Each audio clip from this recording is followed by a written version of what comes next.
Sinais de que você está sendo invejada e o que fazer para mudar isso. Não dá para falar de autoconhecimento, de desenvolvimento pessoal, de expansão da consciência, de mentalidade, sem abordar a parte espiritual, que é tão importante quanto todas as outras áreas da nossa vida, material, emocional, financeira. A espiritual também é muito importante. E espiritual não só religião, tá? Não tô falando, você ir na igreja, você rezar, não tô dizendo sobre isso. Eu tô dizendo sobre você olhar para um aspecto mais profundo, entender que o mundo espiritual ele existe sim. E ele nos afeta, quer você queira, quer não. E aí você pode até falar assim, ó, eu não acredito em inveja, inveja não pega em mim, que eu sou protegida e blindada por Deus. Você pode ser protegida e blindada por Deus, mas em algum momento de fragilidade, de vulnerabilidade, de descrença, a inveja, a energia ruim, ela pode te afetar. Não falando isso com terrorismo ou para te passar medo, não. Mas acontece que coisas que a gente não enxerga estão ao nosso redor o tempo todo. E podem ser boas, mas também podem ser ruins. Se você está num ambiente onde tem pessoas fazendo coisas erradas, usando droga, bebendo, fazendo o auê todo, aquele ambiente naturalmente terão energias pesadas, energias ruins. E aí, por mais que você esteja blindado, que você cuide da sua energia, não tem como. Amanhã ou depois, caso você esteja um pouco mais frágil, um pouco mais vulnerável, ou está passando por um momento ali não tão bom assim, e você ter uma abertura no teu campo espiritual, alguma coisa ruim pode te afetar. Então, mesmo que você acredite que não é vítima de inveja, você pode ser sim. E o outro ponto, mais importante ainda, é que muitas pessoas acreditam que para ser invejadas, você tem que ter um carro do ano, você tem que ter uma casona, uma mansão, você tem que ser belíssima e tal. E não, gente, não é bem assim. Tem muita gente que fala, inveja de mim do quê? Eu sou pobre, não tenho carrão, não sei o quê, não, tô solteira. Tá bom, mas vamos lá explicar por que que você pode ser invejada até nos momentos que você acredita que ninguém jamais teria inveja de você. Vamos supor que você foi demitida do seu trabalho. Você tá lá, chateada, triste, você não queria ter perdido seu emprego. Como é que alguém pode ter inveja de você? Alguém que queria ter sido demitida. Alguém que não aguenta mais ficar naquela empresa, não tem coragem de pedir demissão e quer ser demitida para receber a rescisão, para receber o seguro-desemprego. Imagina só como aquela pessoa vai falar: putz, a fulana foi demitida, queria tanto, por que não aconteceu comigo? Só acontece com quem não quer. De repente você tá num relacionamento e termina. Terminou ali teu casamento, tá passando por um divórcio, uma separação, tá chateado, tá triste. Mas talvez alguém próximo a você tá infeliz na relação. Não quer mais continuar o casamento, mas não pode divorciar, não pode se separar. Então vai ter inveja, porque agora você pode curtir a tua liberdade, mesmo que você esteja mal, mesmo que você esteja triste. Tem gente que inveja o seu sorriso, a forma como você se comunica, a tua presença. Tem gente que inveja a tua luz. Então não vem com esse papo de que é só coisas materiais, porque não são. Sim, gente, claro, nem tudo, né? Nem tudo vai ser espiritual, nem tudo é inveja. Muitas vezes a gente está só colhendo ali o que a gente plantou, mas ao longo da minha carreira como taróloga, eu pude observar nos meus atendimentos que existe um padrão ali nas cartas, dos arquétipos, a simbologia que representavam alguns sinais claros ali no cotidiano da pessoa que indicavam que ela estava sendo invejada. Muitas vezes, quando apareciam esses sinais sem nenhuma explicação, eu alertava, né, alerto ali minha consulente para que ela tome cuidado, para que ela preserve a energia espiritual dela naquele momento, porque ela pode estar sendo vítima, né, de ataques ali espirituais, como eu falei, mal olhado, inveja. Então, quais são esses sinais? Primeiro, se você desanimar do nada de algo que é muito importante para você, algo que você curta, algo que você goste, de repente você passou a nem querer mais saber daquilo, presta atenção. Se não for vitamina B12 baixa, se você não estiver doente, se você, enfim, tá tudo certo, mas algo que para você era extremamente importante passou a não ser mais, fique atenta porque isso pode ser um sinal de inveja. E aí, gente, eu não tô falando sobre a gente mudar de opinião não, tá? Sei lá, eu fazia tricô, não gosto mais e é isso, abandonei, tô fazendo outra coisa. Não é sobre isso.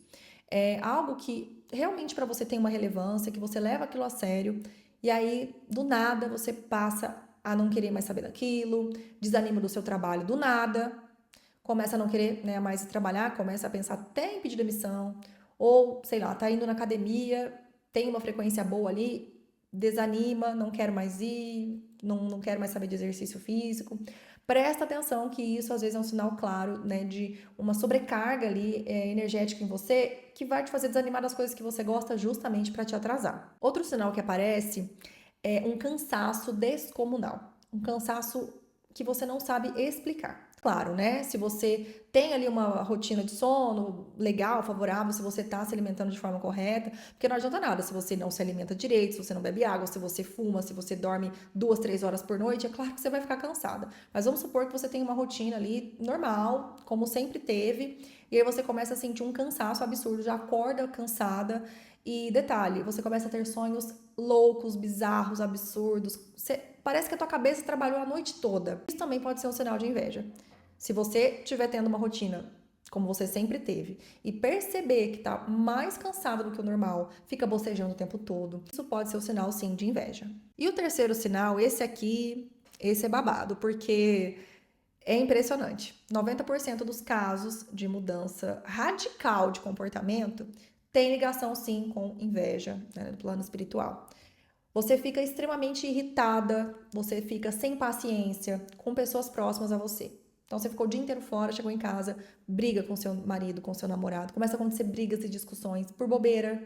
Você se irrita com seu filho, você não tem paciência de brincar com ele, quer só ficar no celular, você não tem paciência de conversar com, né, como eu falei, com o seu parceiro, com a sua parceira, briga com a sua mãe, briga com todo mundo. Você fica uma pessoa extremamente irritada, xinga no trânsito. Tudo bem, né? Tem coisas que vão nos tirar do sério, realmente, mas se você perceber que tá diferente, que fala, eu não tô me reconhecendo, eu não sou assim. Isso pode ter ligação com a inveja, né, que está sendo passada ali para você. É como se ela quisesse, né, que as coisas começassem a dar errado na sua vida. Como?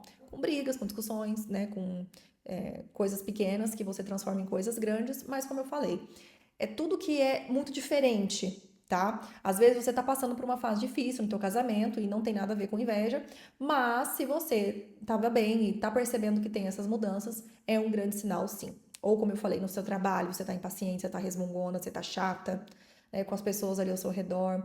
Então, esse é um sinal que você tem que ficar muito atenta. Aí, o que você pode fazer caso você reconheça algum desses sinais? Primeiramente, parar de expor tua vida. Boca fechada aí, pelo menos por um tempo, tá? Não vai contar teus planos, teus projetos para ninguém, nem as coisas boas e nem as coisas ruins. Porque aí, se você estiver passando por um problema ruim aí no relacionamento, dificuldade financeira, não vai falar também sobre isso com ninguém. Ah, mas é minha amiga, eu tô acostumada a desabafar. Aguenta. Se você puder não compartilhar nem com o seu melhor amigo, melhor. É o momento de você não expor, como eu falei, não deixar que as pessoas tenham acesso às informações suas, a coisas que dizem respeito a você, ou a sua família, ou a sua condição. Quanto menos pessoas tiverem acesso à tua intimidade, ao que está acontecendo na tua vida nesse momento, melhor vai ser para você dar uma blindada e evitar, né, comparações, opiniões, julgamentos. Em segundo lugar, você vai fortalecer a tua espiritualidade. Lembra que eu falei no começo do vídeo? A espiritualidade é uma área muito importante também da nossa vida. E não basta você ir na igreja a semana inteira, rezar a semana inteira. Não tô falando sobre isso. É muito além. É você fazer o bem, é você ter compaixão, não julgar, né, qualquer pessoa por qualquer bobeira. Então, fortalecer a espiritualidade é você ter um momento seu para uma meditação, para uma leitura que vai te levar para buscar ali uma filosofia. Ah, eu quero saber mais sobre o estoicismo, não quero me preocupar tanto assim com as coisas, vai se aprofundar ali a respeito disso. Momentos de silêncio, de introspecção. E sim, momentos de oração. Você pode também rezar, né? Você pode fazer ali suas orações, suas preces. Mas é fundamental que você fortaleça essa parte da sua vida, tá? A parte espiritual. Terceira coisa, não tem como falar de espiritualidade e não atrelar a nossa ancestralidade e a natureza, né? O que a natureza nos oferece, o que os povos antigos, as pessoas antigas tinham o costume de falar, isso faz muito sentido e, assim, é muito bem-vindo. Lembra? Benzedeira, não sei se vocês são da época de ir na benzedeira. Minha avó me levava na benzedeira, era ótimo, parece que hoje em dia nem tem mais. Então, tudo que a natureza nos dá tem um fundamento naquilo. Então, assim, você pode fazer banhos energéticos, né? Banhos de descarrego, com alecrim, com arruda, com cravo, sal grosso. Ou então, se você não tem acesso a isso, o próprio banho pode ser uma limpeza espiritual. Enquanto a água cai na sua cabeça, você pode ir mentalizando as energias ruins indo embora, saindo ali pelo ralo. Ou você pode, como eu falei, fazer sim um banho energético com elementos da natureza. Claro, né, respeitando aí as tuas crenças, de acordo com o que você possa fazer. Tem banhos que não são recomendados para grávidas, enfim. Mas a natureza, ela também pode nos ajudar muito nesse momento. E caminhar numa praça que tenha muitas árvores, pisar descalço, né, numa terra, também pode te ajudar. E por último, gente, viver de forma coerente. Não adianta nada você querer proteção espiritual se você é uma pessoa péssima, se você fala mal de todo mundo, se você debocha, se você só tá reclamando de tudo o tempo todo, se você só se lamenta das coisas e acha que nada pra você dá certo. A energia que você cultiva dentro de você também é a energia que você atrai. Ou se você é a pessoa que tem inveja ali do outro, né, que infelizmente pode acontecer, a inveja ela pode te pegar, infelizmente, você pode ser afetada. Mas isso não significa que você deva culpar, né, a espiritualidade por tudo de ruim que está acontecendo na sua vida. Ao mesmo tempo que, se você deseja ser protegido espiritualmente, você também não pode ser uma pessoa ruim. Você não pode ser uma pessoa que, como eu falei, só deseja mal para os outros, só faz um monte de coisa ruim e aí deseja que depois que tudo dê certo na sua vida. Provavelmente não vai dar mesmo. Agora me conta se você já passou por alguma situação sem explicação que você acredita que tenha sido ali no mundo espiritual. O que você faz para manter a tua energia elevada, para você se proteger espiritualmente, para você se blindar, porque infelizmente, assim como o bem, o mal também existe e às vezes ele pode nos afetar. Nos vemos no próximo vídeo. Um beijo e até mais.